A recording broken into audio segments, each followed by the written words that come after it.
everything changes.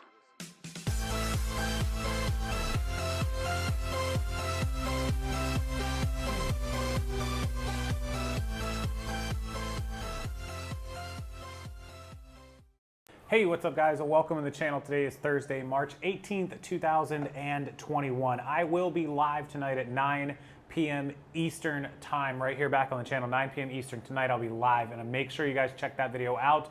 It's gonna be all about wholesale, how to buy pallets, the sales tax certificate, how to buy liquidation, how to buy bulk inventory faster than one by one at thrift stores or off of other places, and everything you need to know about that I'll be covering tonight in the live show, so make sure you check that out. But today's video, I don't like to do this. I don't like to do it often. In fact, I don't know that I've done it more than once or twice on this channel, especially about a specific eBay buyer or customer on the platform. But I have a friend, I'm not gonna name names, I'll black it out because it doesn't matter.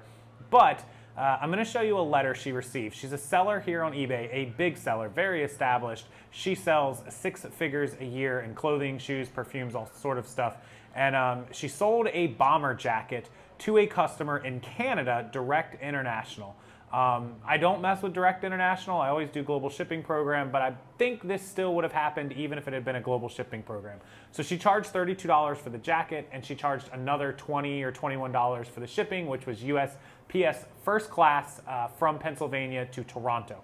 So the jacket arrives, it was labeled as a large jacket, it was actually a medium, and the seller made a mistake. My friend made a mistake. It happens, we all do it, happens to the best of us. Okay, fine. She doesn't offer free international returns. She asked him to return the package, which he didn't want to pay to do, and so since it's her mistake, item not as described, she was going to have to pay the return shipping. So she said, you know what, I'm just gonna go ahead and refund him for the jacket and tell him to keep it, which she did. However, he still went ahead and paid and shipped it back and wanted her to pay additional money to him for the money he spent returning the jacket when she told him to keep it, which was the whole reason she told him to keep it, because she didn't want to put out additional money to get it back because it simply wasn't worth it. And that happens sometimes. I don't agree with this all the time, but in this situation, it made sense for her to just say, you know what, I messed up, I'll eat it, here's your money back, and don't bother spending the money to get it back to me, which he did. So with that said, he got very, very angry because she's like, look, I told you to keep it, I refunded you your money, I'm not gonna send you additional money for shipping that you chose to spend on your own. She now has the jacket. So the problem is, he got all of his money back, but he spent shipping money, so he's out money and he has nothing to show for it, which I understand he's angry, but she tried to handle it the best she could, and it's just an unfortunate situation. Now, with that said, he decided to take it one step further, and he hand wrote or hand typed a letter, an actual letter, and he folded it up and he stuck it in the mail from Canada to Pennsylvania. And he mailed her the following letter that I'm going to pop up here on the screen in just a second and read to you. And it is absolutely mind-boggling that somebody would send this letter. And let me give you this preface before I tell you. I Googled the address from the letter and the gentleman's name, which I'm going to black out, of course. And he is a well-respected doctor in Canada. Well-respected. He appears on many websites. He has his own practice, it looks like. And so this letter is coming from someone who's clearly educated, clearly looks like he's in his 40s or 50s, clearly a civil, upstanding part of society in some way or some fashion. I'm not saying being a doctor makes you a good person, but you would think being college educated and a doctor and part of the community and well-respected as he is on the websites I read, that this would not come from him. So let's go over and take a look at this letter and be prepared to catch your jaw when you read this. Let's go take a look. Okay, so here's our letter, and it starts with immediate, concert, urgent, warning, notice. I've blacked it out, obviously, their names.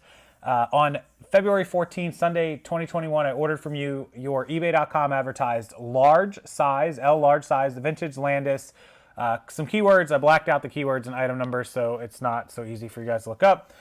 Bomber jacket, men's large plaid from your advertisement, ebay.canada, for the price of $32 US as agreed upon. Item number, which you sent via USPS first class mail international for the exact total of $52.19. So that was around a $20.19 label.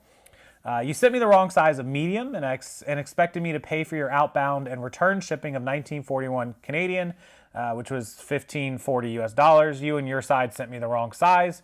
That's not what happened. She actually refunded the entire thing and did not want the jacket to ship back. He shipped that back on his own. Deducted the $20 US outbound shipping and forced me to pay about $1540 for a total of $3540. So he's saying that she forced him to pay the shipping back, that $1540, which she actually paid more to get it there, but and $20 that she deducted, the $20 she spent, so she only refunded him the $32, not the $20 that she spent, that he spent shipping it to her.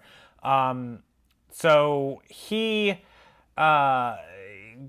basically sent it back on his own, expecting more refund money, but she sent him the $32 and did not send him the $52, but then realized it was her mistake and went ahead and refunded him the entire $52. So yeah, she made the mistake. It was her mistake, but she didn't want the jacket to ship back. So the extra money was definitely his own doing.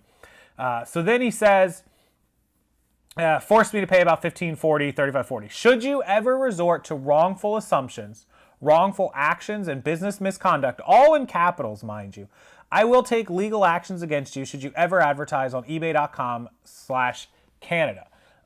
So he's saying, should you ever resort to wrongful assumptions? What did she assume? Wrongful actions? She sent you the wrong item. Big deal. And business misconduct? No, she's simple, wrong item. It happens every day in America. Welcome to the world, guy. I will take legal actions against you. So he mixes two sentences here. If you ever do any of this stuff, I will take legal actions against you should you ever advertise on ebay.com.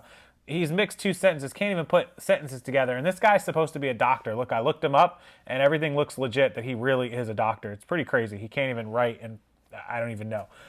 You have been warned. You've been warned. Sincerely, blah, blah, blah, blah, blah. Encloses his proof of large size jacket. He sent a picture that's stapled there of the jacket in the advertisement. Correct, she sent the wrong item. But here's the kicker. Copies made to ebay.com in San Jose, California, care of seller misconduct in practice. The Scranton Better Business Bureau of Pennsylvania, care of ebay.com seller misconduct in practice. The Pennsylvania Office of Attorney General, care of eBay seller misconduct in practice. The Federal Trade Commission in Washington, D.C., and PayPal's head office in San Jose, California. The best part is she doesn't even have PayPal. She has managed payments, so this didn't even go through PayPal. So he sent a letter to PayPal about a transaction that they don't have a clue what he's talking about. They're going to look at him and be like, are you serious? They're not even going to read this stuff. The FTC is going to be like, what?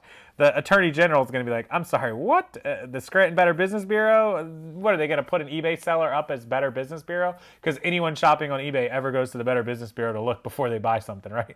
Let's get right on that. The Better Business Bureau is a joke. Way back in the day, it meant something, but it doesn't mean jack anymore. And as far as eBay getting it, yeah, they're used to it. These returns happen every day. They're just going to blow this off. So nothing's going to happen. Anyways, holy crap. Let's come back over to me and talk about this because this is nuts. Okay, so what do we think about that letter? Not only, if you read the bottom there, like I said, this guy made 5 copies of this. eBay, PayPal, the Pennsylvania Attorney General, the Better Business Bureau, and the Federal Trade Commission in reference to eBay. This is insanity. Now, I could be mistaken, and this could be a doctor with not a lot of online technology experience who doesn't have some online buying experience, but I'm gonna doubt it. It's 2021.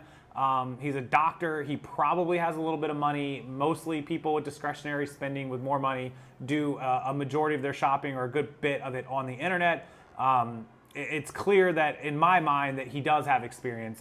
Maybe he doesn't, but first of all, mistakes happen. People get sent the wrong size. I ordered some pants off the internet, some jeans off the internet the other day, and Men's Warehouse sent the wrong one. So I just went ahead and canceled the order and got returns. I didn't even open them. They're still in the things. It happens, right? They send the wrong stuff. It is what it is. You just get your return and you move on with life. And she refunded the money, the fact that he spent the money to send it back. Now, if Men's Warehouse had charged me to send it back, yeah, I'd have been upset, but I would have been like, hey, you guys need to go ahead and just pay for the return. Or I would have just done a chargeback or something like that. There's alternative methods, right? But she'd already refunded him, so there was really no recourse there. So, but to make 5 copies of a letter threatening somebody to never sell on eBay again and thinking that it's going to do something is not okay. Like, you don't have the power or the authority to do that. That's not okay. Like, it's one thing to say, look, you did me wrong, you sent me the wrong stuff, I'm upset, I want my money, I'm gonna leave you negative feedback. Like, all of that is well within your realm of like, this is what you do. But to copy letters to those 5 entities, which I'm gonna go out on a limb and say he did. I'd call his bluff and say he didn't, but in this case, I think he really did send those 5 letters to those 5 places: eBay, PayPal, FTC, BBB, and the Attorney General's office, State's Attorney Office, whoever of Pennsylvania.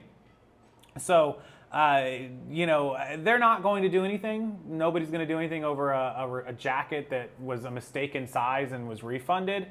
But this guy just blew his lid and went off the deep end over a wrong-sized jacket that he got his money back over. So, lesson one, don't be that person. Mistakes happen. Be you know, understanding of sellers if they work with you and they refund you, etc., etc. Number 2, don't make rash decisions. Number 3, don't think that you sending a letter to the state's attorney or eBay or PayPal or whatever is going to amount to very much. You know, that's just not okay. Number 4, don't threaten to sue someone when you have no case. You can't sue someone over a wrong size jacket sent to them. You certainly could try small claims court. He would have to come to the U.S. He's never going to do that. But he could try over what? Suing her for $30, $50? Who's going to do that, right? It could happen.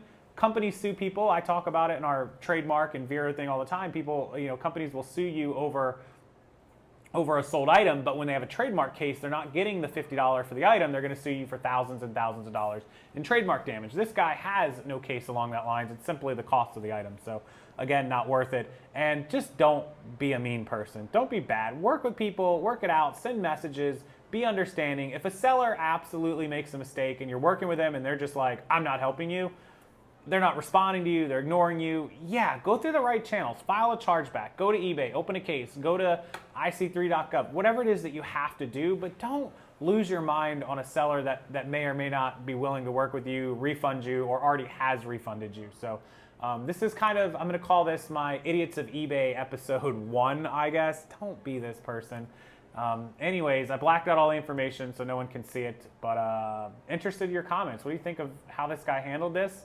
And what he wrote with the letter and copying all these people. I want to hear what you guys have to say about it. So I'll put it down below in the comment section. You guys can respond at your leisure. I'll read and respond to as many as I can. I appreciate you watching. Thank you as always.